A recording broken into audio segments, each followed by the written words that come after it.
Now let's get started. We're honored to have lead these discussions, licensed attorney and professional fiduciary, Darby Jones, a member of the Florida and Maryland Bar. Darby serves on the executive council of the Real Property Probate Trust Law section of the Florida Bar and is a registered professional guardian. Darby is also the founder and executive director of the Professional Fiduciary Council of Florida.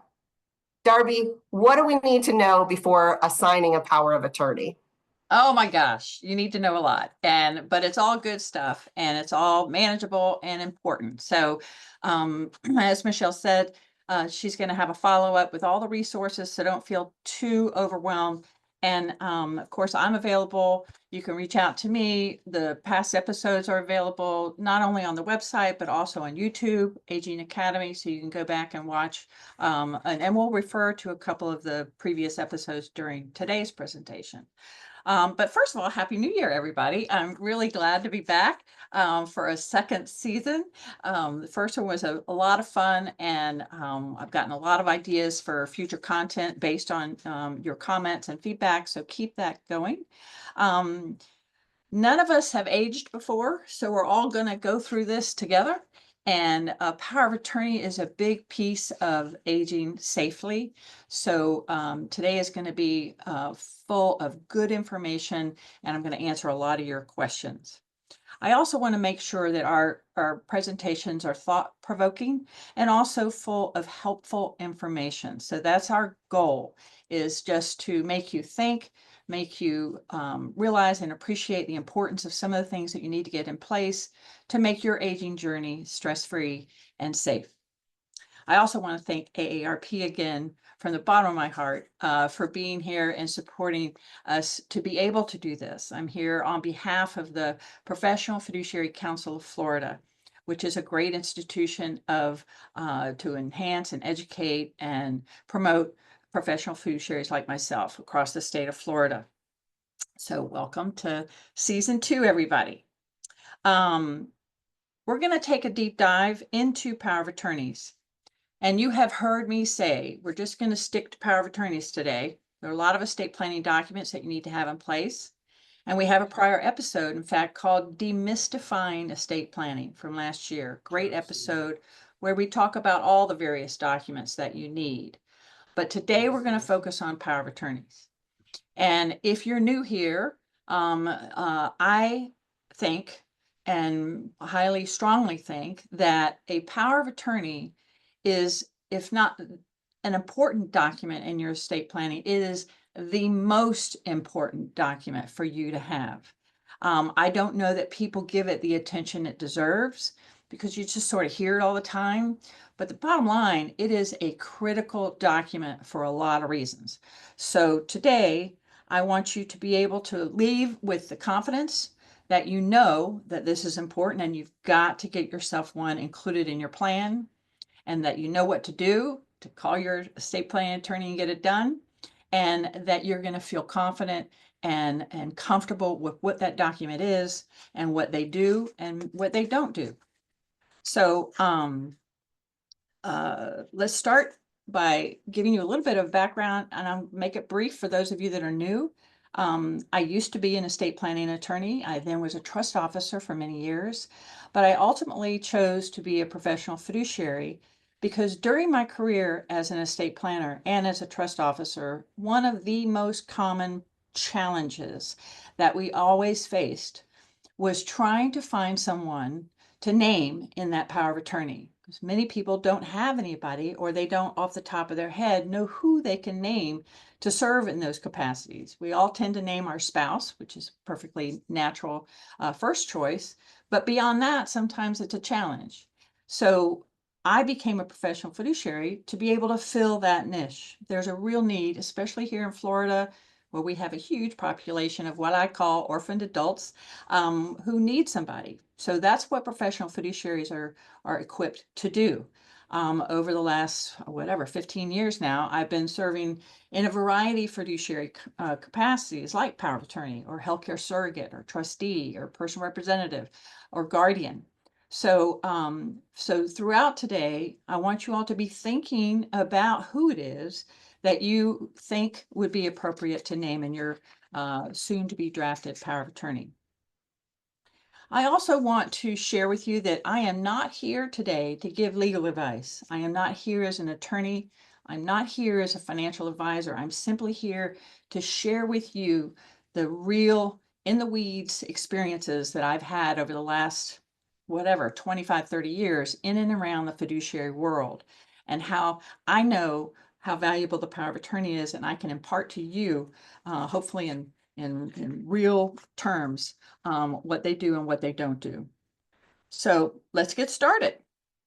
I have created an outline here that I'm going to go through based on many of the questions that you all have asked over the last year's episodes.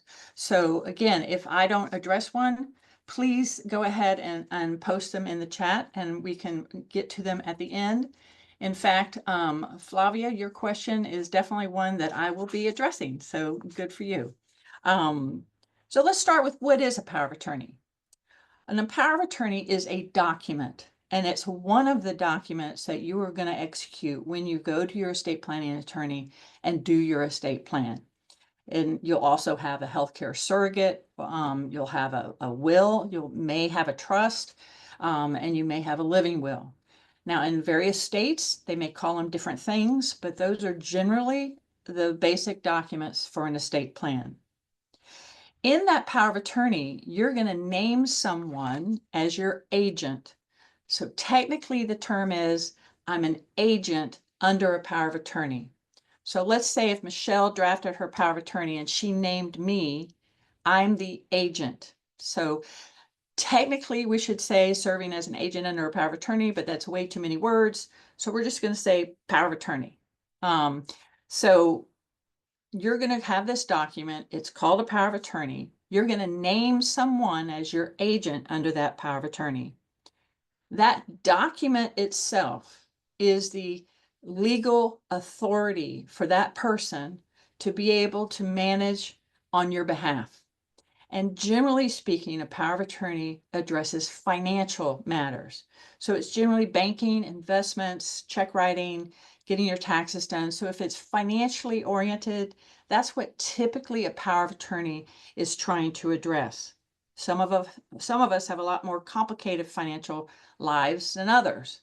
So that's why a power of attorney should include pretty broad discretion for your power of attorney, your agent, to be able to act on your behalf. So keep in mind that when you're reading that document, and yes, when you go to your estate planning attorney and you get those draft documents back, you are going to read them. Please. So many people don't, and I get it. They're not the most interesting documents, but it's worth reading those documents. For example, the power of attorney, once you name someone, and let's say you're either incapacitated temporarily or permanently, that person with that document is going to be able to go to a bank and be put on your account. They're going to go to your investment advisor and they're going to be able to be put on your account. And what that means is they have authority to be able to take care of your financial issues. They're not owners of the account. They're not allowed to be an owner.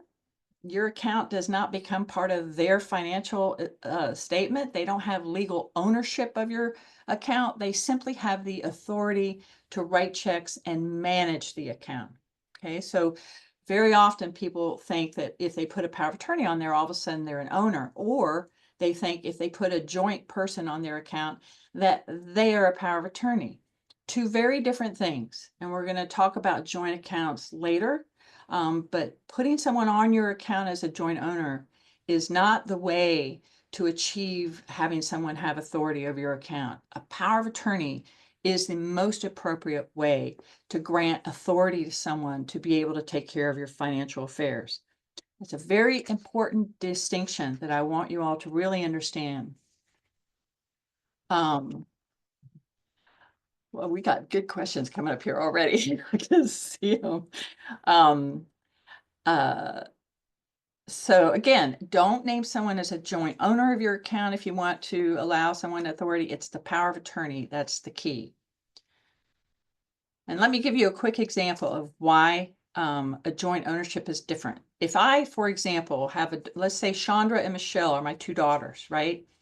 And I want them to be able to write checks in case I get sick or in the hospital or become incapacitated, that it would be really easy for them if they're already on the account, right? Well, no, because if Chandra's on my account as a joint owner, that means she is an owner and could go in the bank and empty the account as all of it because she's an owner of it. It also means that if Chandra, heaven forbid, were in a car accident and ran over a 30-year-old age earner with 3 kids, my account now is going to be brought into that lawsuit. Or let's say Michelle has a big gambling debt or she has a bankruptcy. My account, because she's on it as an owner, is now going to be brought into that bankruptcy or that car accident litigation. So the point is, if you put someone on your account as an owner, you've just exposed yourself and your account to their liabilities. Whatever happens to them, your account's going to be drug into it. Let's say the joint owner passes away. Now your account is part of their estate and probate proceeding. So you don't want that to happen. So to achieve that convenience, the power of attorney is the method and the tool to use. Every state has different laws, statutes, regulations, and so forth that surround the use and the drafting of power of attorneys. So your estate planning attorney, of course, will be very familiar with the appropriate form to use. Again, every state's different. Florida just had a big revision to their power of attorney statute in 2011, which made it very about 40 pages instead of 10 pages. So make sure that when you are getting your estate planning done, that you have the most appropriate and state appropriate form for it. Power of attorneys are revocable, like most of your estate planning documents, as long as you are competent and over 18, you can revise your power of attorney anytime. So for example, you name someone, you don't want that person anymore, absolutely, you can go and change it and name somebody else. It's not a permanent fixture unless you lose your capacity and are unable to change it. And remember, your children should have power of attorneys. It's not just us old folks, okay? It's even your children. If you have adult children, 18 and above, let's say you have a child or a grandchild going off to college, that person should have a power of attorney as well, because they themselves could have financial affairs. They could get in a car accident. They could be incapacitated temporarily. So yes, even children or young adults need to have power of attorneys, just as important as for us. Another reason why power of attorneys are so important is that it is the tool to avoid you having to be brought into a guardianship proceeding. In Florida, now again, guardianship is a procedure that's different in every state.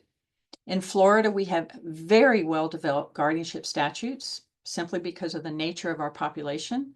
But if someone does become incapacitated and they don't have a person named as their power of attorney, their agent, then guess what? They have to succumb themselves to a guardianship proceeding in court, where then the court will appoint a guardian over whom can take care of this person. So guardianship in some ways is kind of like a court-appointed power of attorney. Now, guardians are good people. You know, don't believe everything you see on the media. I am a professional guardian and have been a guardian for many people who have desperately needed someone to come in and help them and protect them, their finances for their lifetime. So having a power of attorney in place will avoid the need for someone to have to file a guardianship to appoint someone to take care of you. I think everyone here would much prefer to have someone named than to be at the whim of the court and naming someone you don't even know to become your guardian. So if that doesn't scare you into getting your power of attorneys done, I don't know what will. But make sure you write on your list, you know, it's the beginning of the year, New Year's resolution, get your estate planning updated and pay a lot of attention to a power of attorney. So where do I get one done?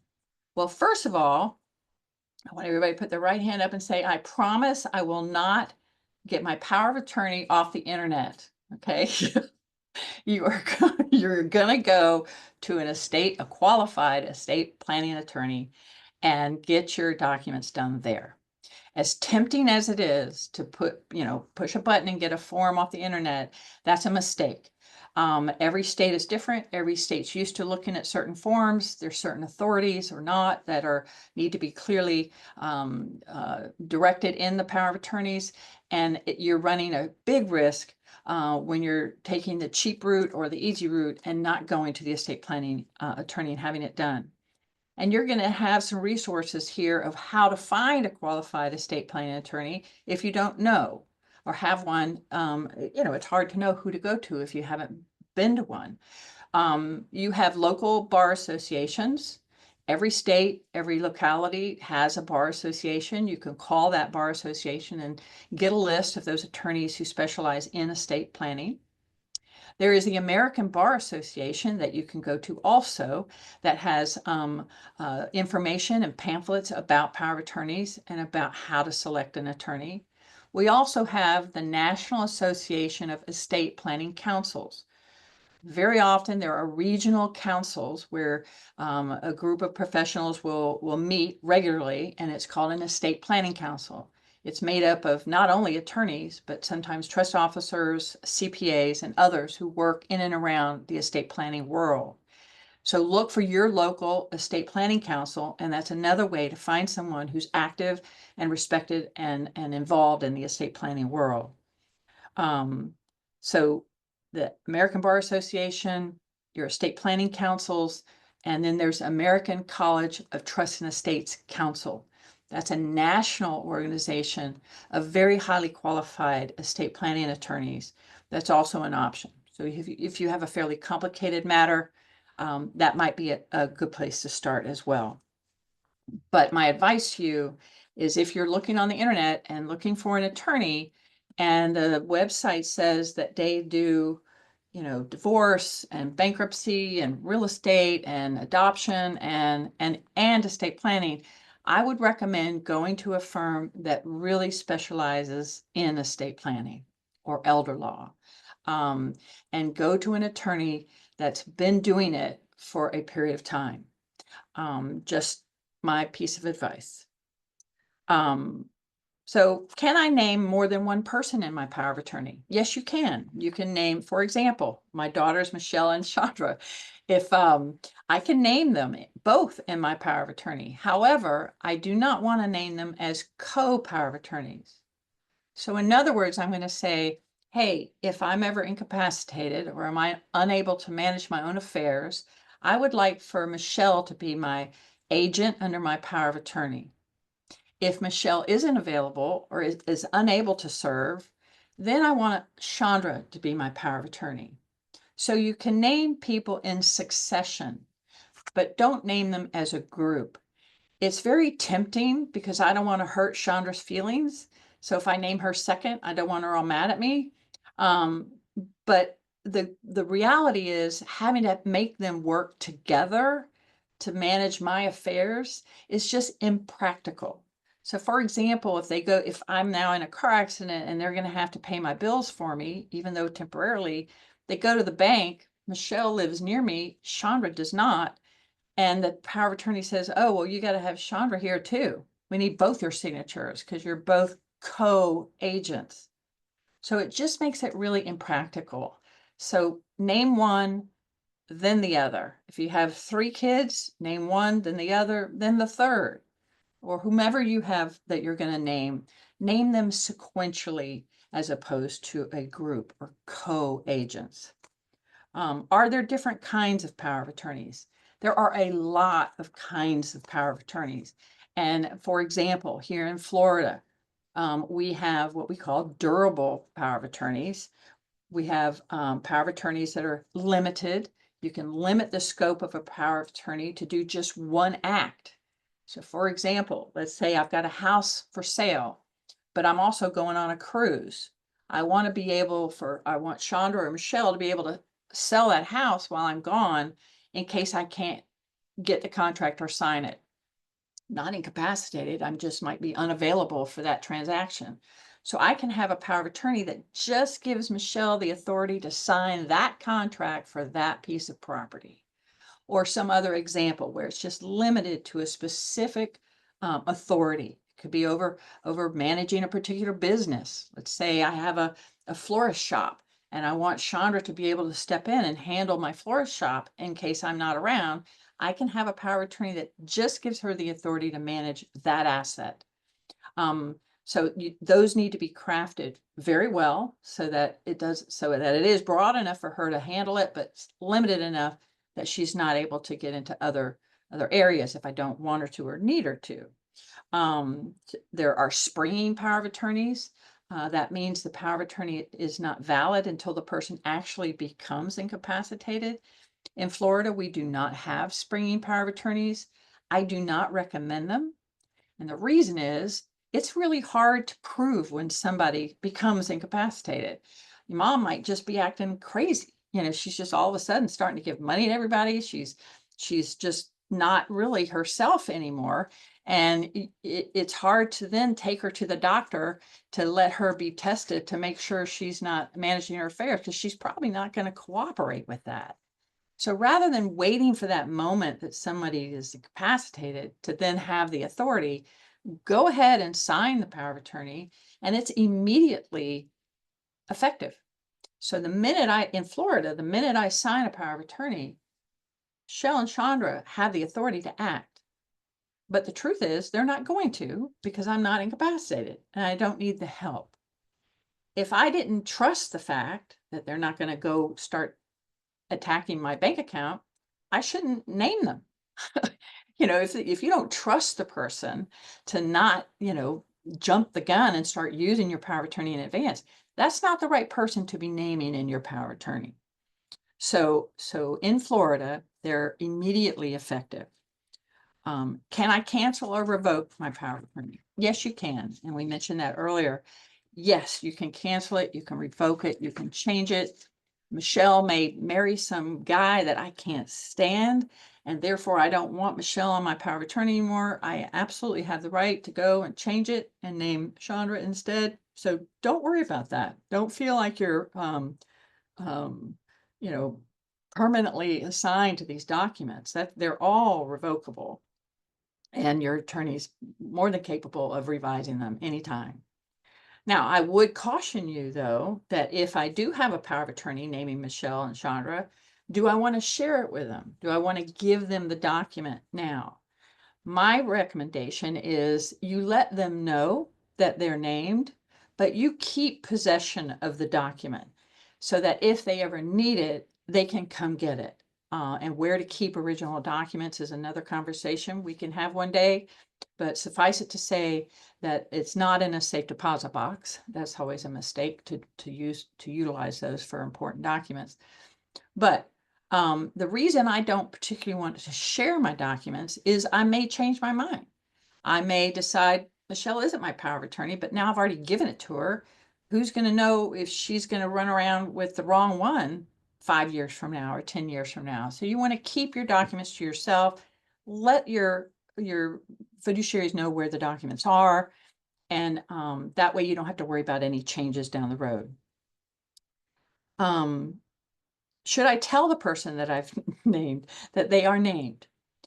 I could name Michelle and Chandra and not let them know, right? Because I don't want to hurt anybody's feelings, but you definitely want to tell them. And another thing you want to do is to let your named power of attorney have information about your financial affairs. Now I'm going to share, hopefully, I don't know how we can do this, but I have a document that I have created and I shared last year with the audience, and it's for any fiduciary. It's kind of like an information sheet.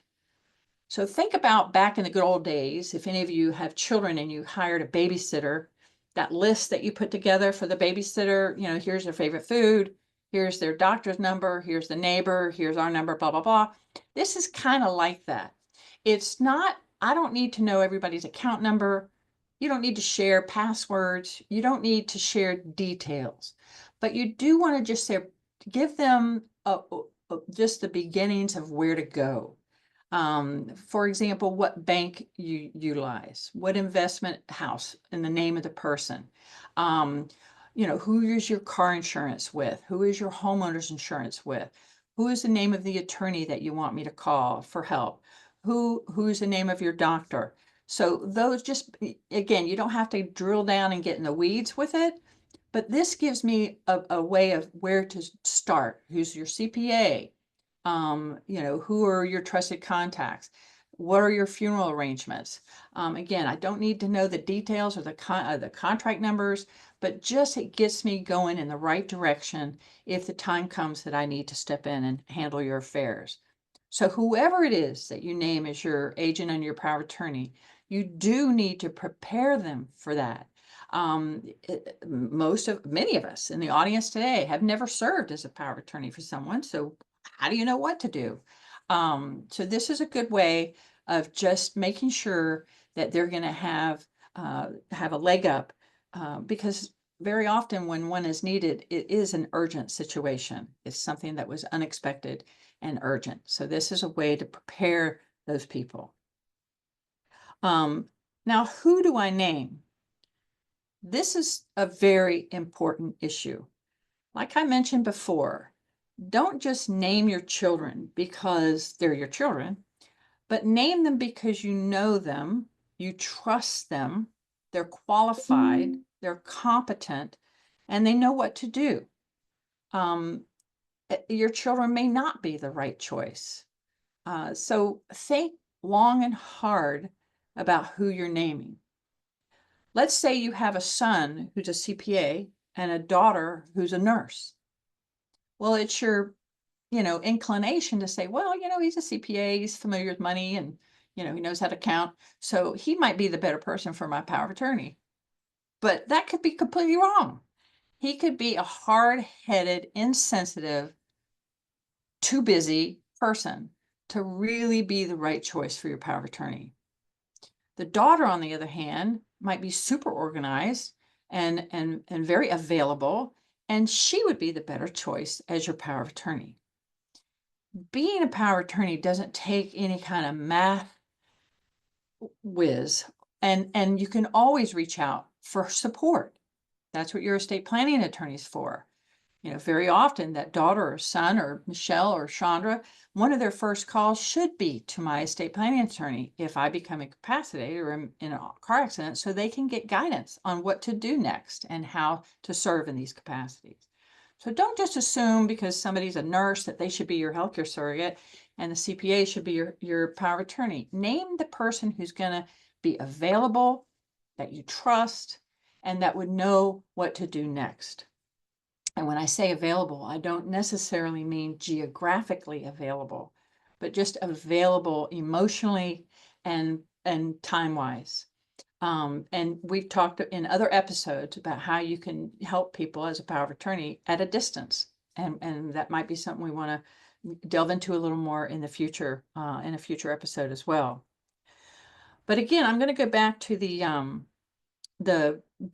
paper that we talked about, information.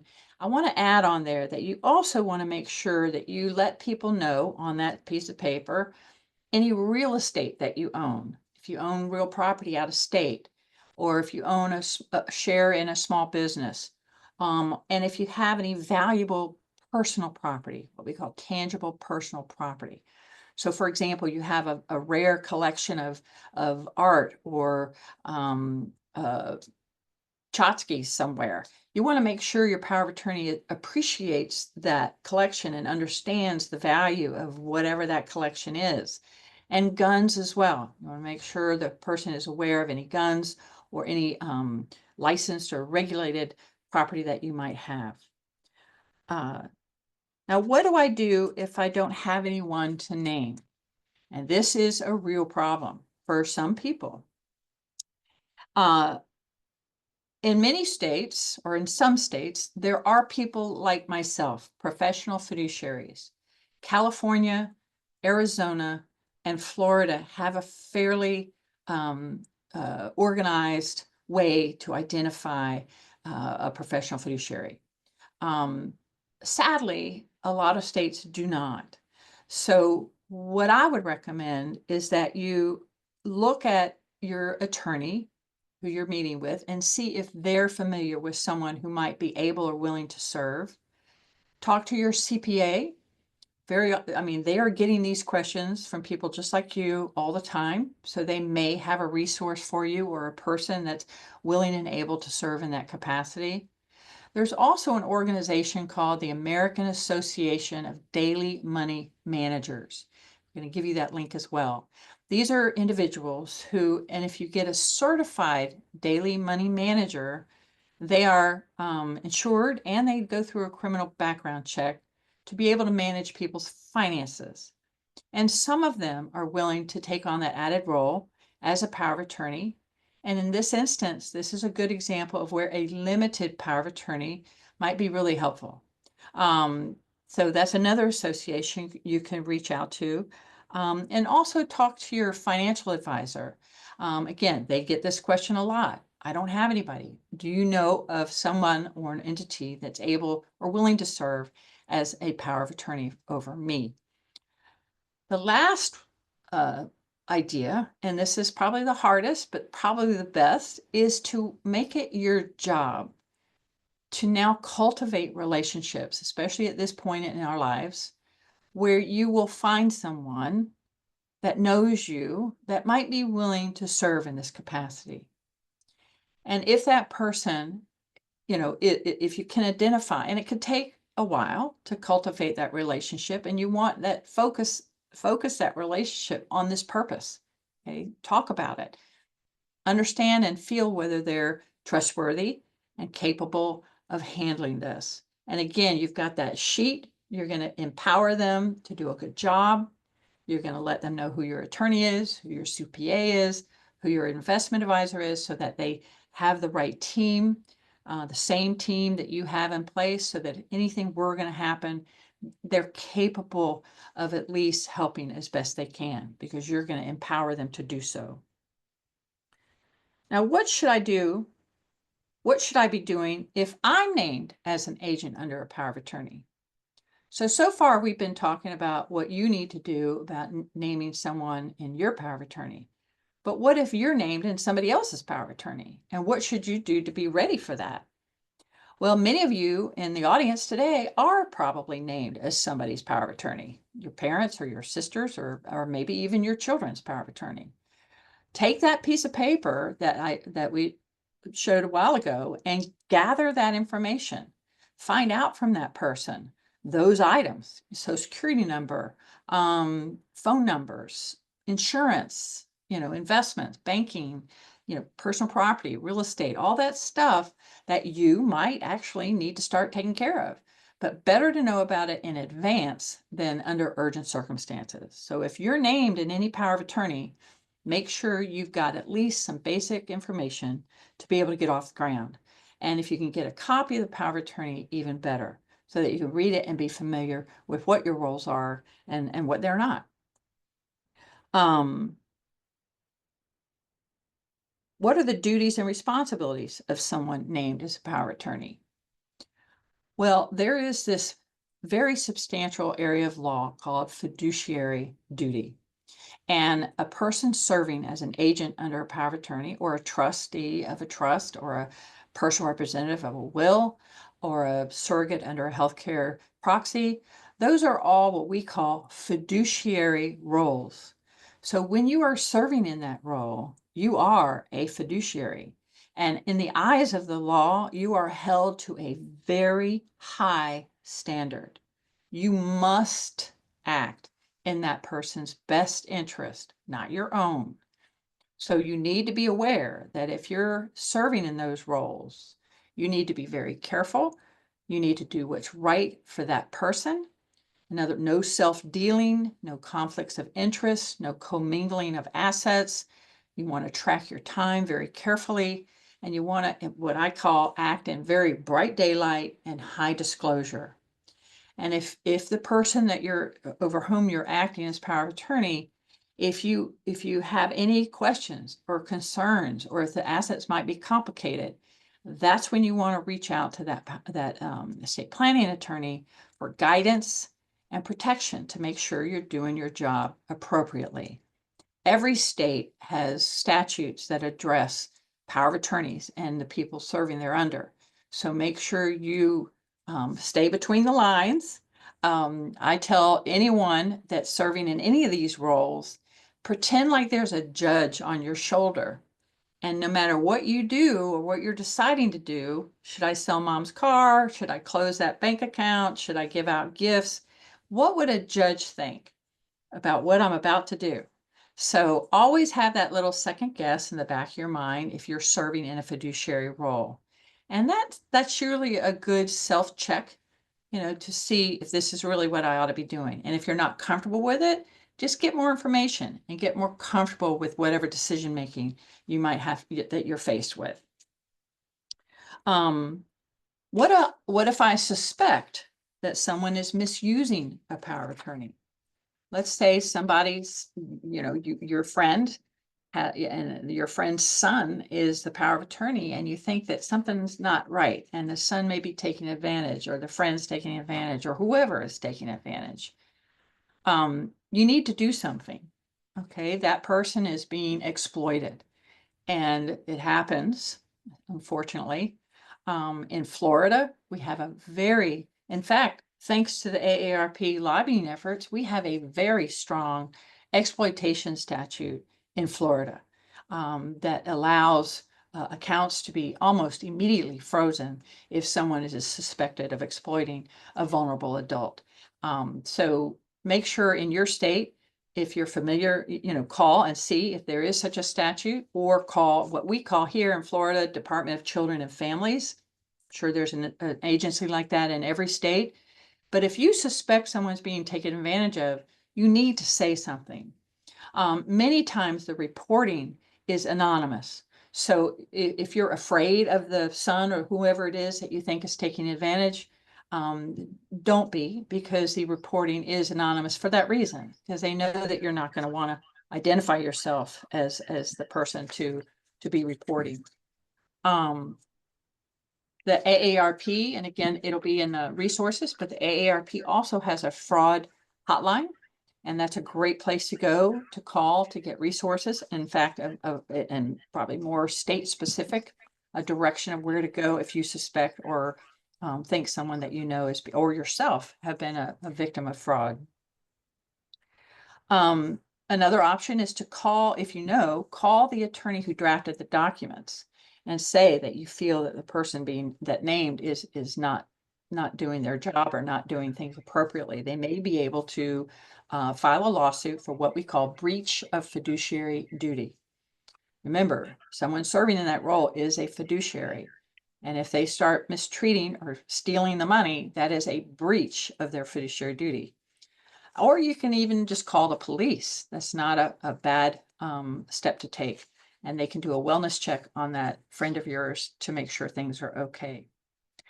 So the bottom line is, if I haven't made it loud and clear, a power attorney is super important for everyone. So I hope I've answered a lot of questions. I haven't been able to follow the chat, but I'm sure Michelle and Chandra probably have some questions ready for me. But a power of attorney, it's kind of a phrase we use here in Florida, can be like a loaded gun. It's very powerful and it can protect you, but it's also very dangerous if it's in the wrong hands. So while you really need it, it can be dangerous if someone is named that's not appropriate. So the bottom line is you've got to name the right people. You've got to name the right people in your power of attorney for it to really be the protection that you're going to need going forward. And you may never need it, but you want to have it in place. So with that said, we can go to questions if you like, Michelle, and open it up for anything that I can answer. Darby, could you share, does the power of attorney work after you've passed away? No. Oh, good question. No, power of attorney expires upon the executor or the personal representative of the estate. Now, I will tell you, it's kind of hard. It's a moment in time, so it's a little bit hard to pin it down.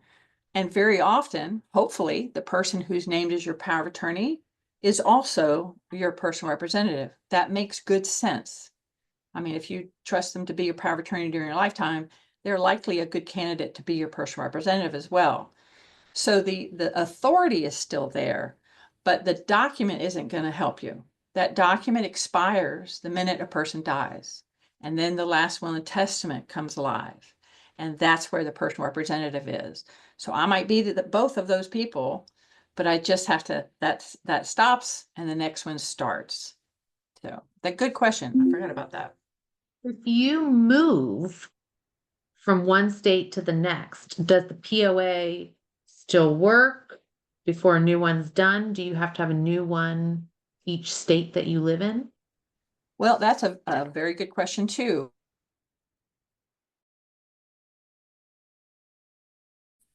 Permanently, if you're moving to a new resident, a new state, it is a very good idea to update your estate planning documents, not just the power of attorney, but your healthcare surrogate and your trust.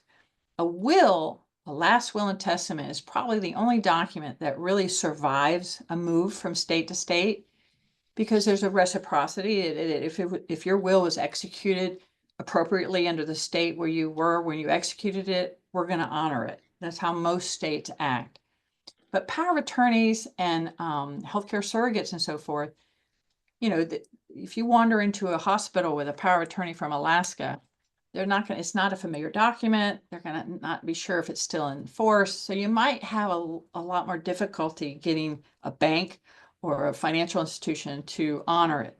And that's another challenge, is getting banks and financial institutions to honor those power of attorneys. And let me go back and reiterate one issue again. If you are named as a power of attorney in your mother's or your spouse's estate, go ahead and go to that bank and get your name on the account. Again, as power of attorney, not joint, so that when and if something does happen, you're already there. You already have the authority to step right in. And that goes with financial institutions too, or investment relationships. And sometimes they even have their own form that they're going to send out and say, oh, we like your power of attorney, but here's the form we want you to send, whether it's Merrill Lynch or BNY or whoever. They may have their own form. So you want to find that out now before any incapacity comes along. You mentioned something in just what you just said about walking into a hospital with a power of attorney. Does power of attorney work for healthcare decisions? Well, it shouldn't, but very often it does. I will tell you, I've been doing this for a very long time, and 8 times out of 10, all they ever ask for is the power of attorney. When in fact, it's the healthcare surrogate that's really in charge of medical decisions. Now, there are some documents that combine the two. I don't recommend that.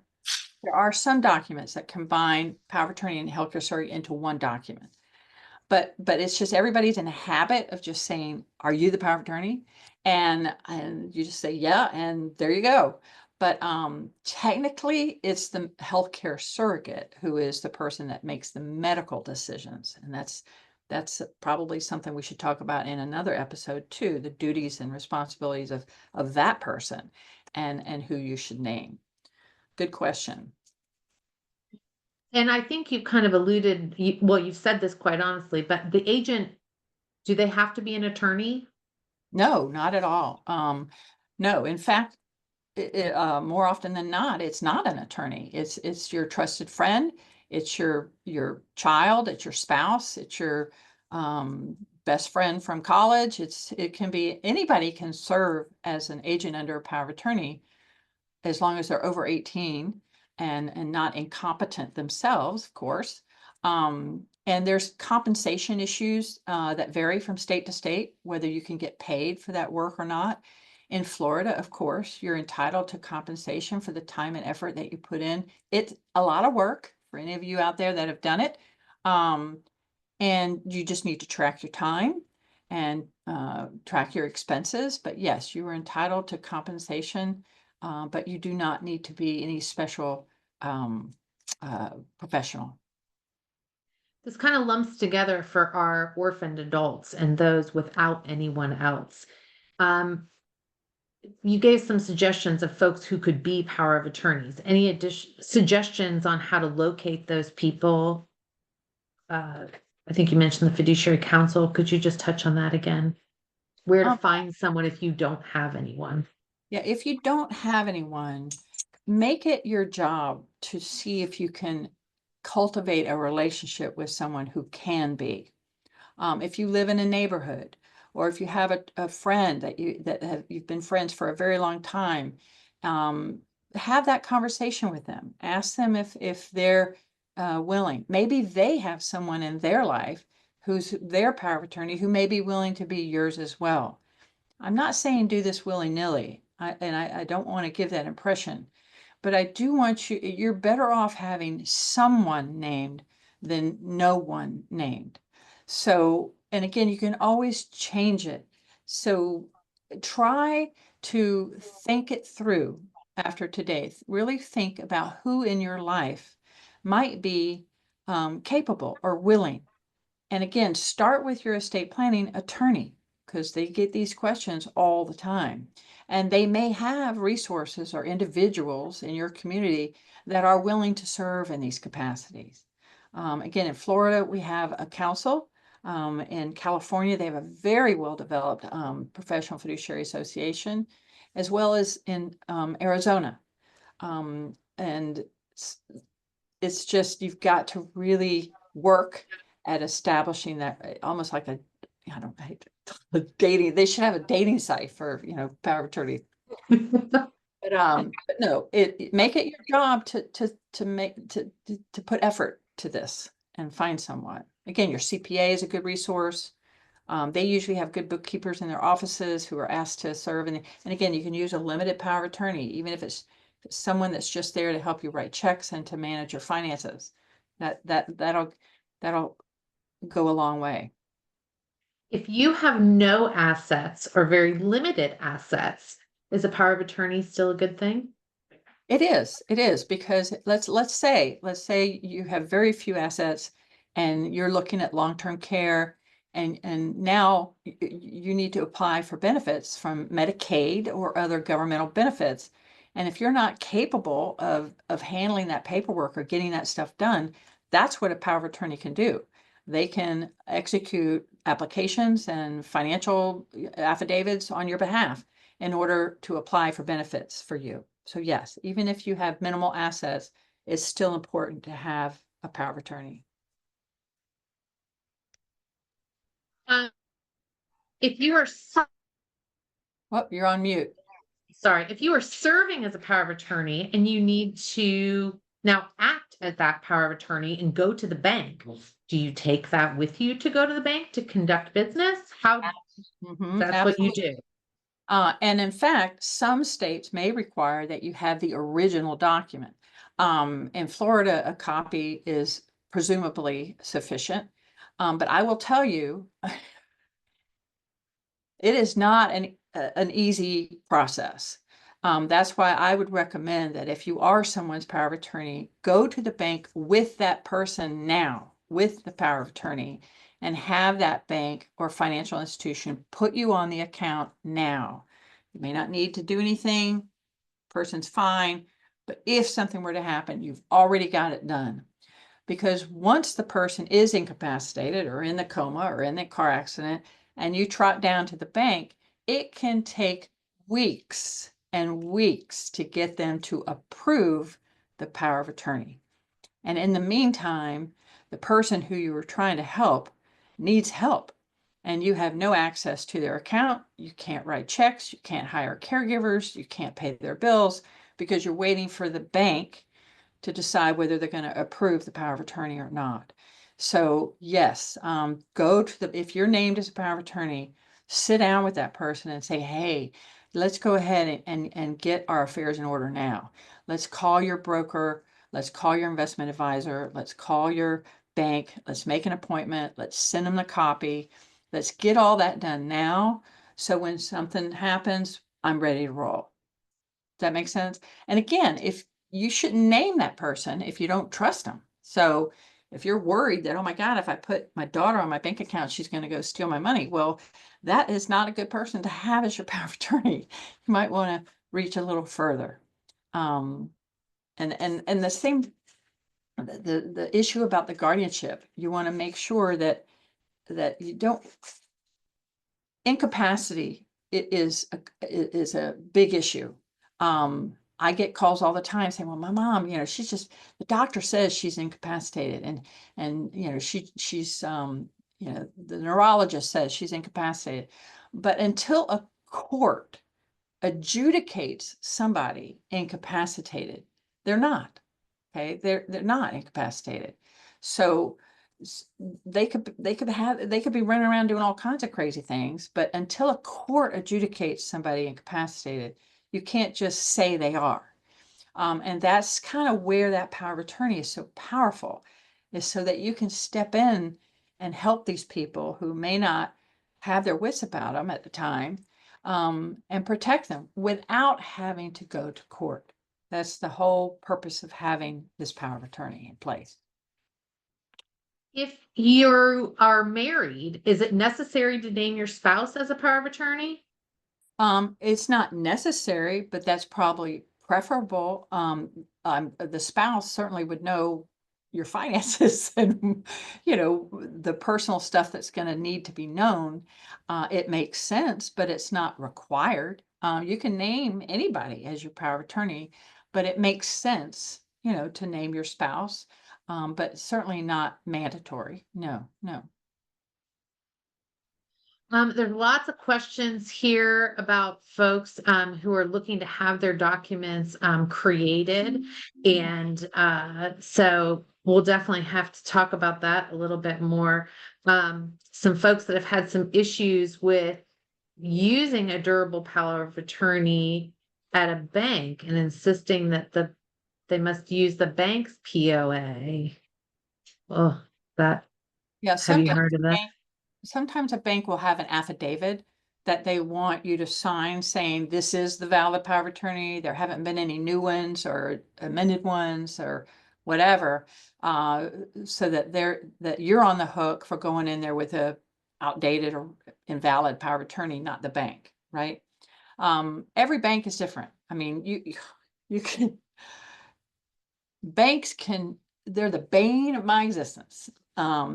And they can be very difficult to deal with.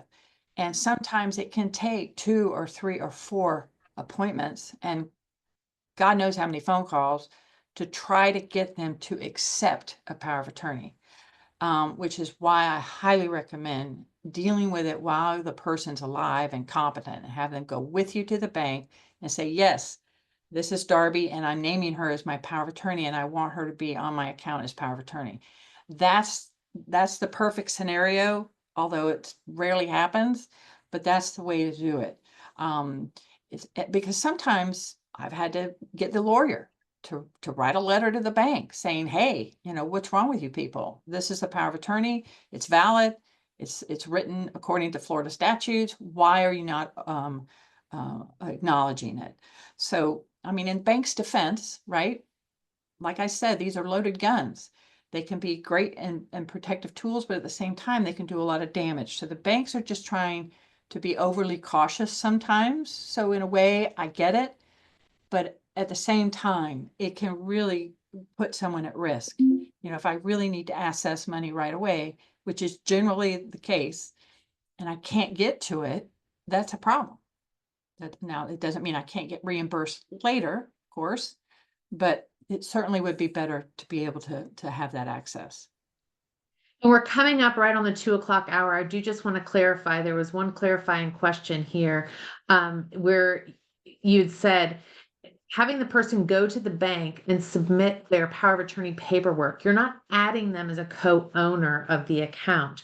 You are not doing that. You are strictly alerting the bank to this person who is authorized to act in this power of attorney document. That is absolutely correct. And that's a very important distinction.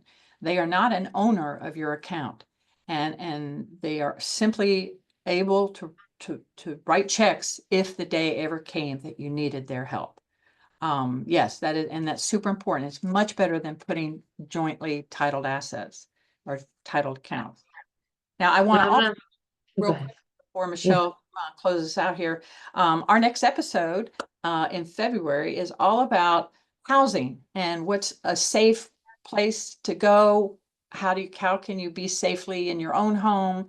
How communities are addressing the aging population and making it safe in neighborhoods again, and co-housing ideas, and we'll also have a special guest involved telling us what AARP is specifically doing to create and support livable communities across the country.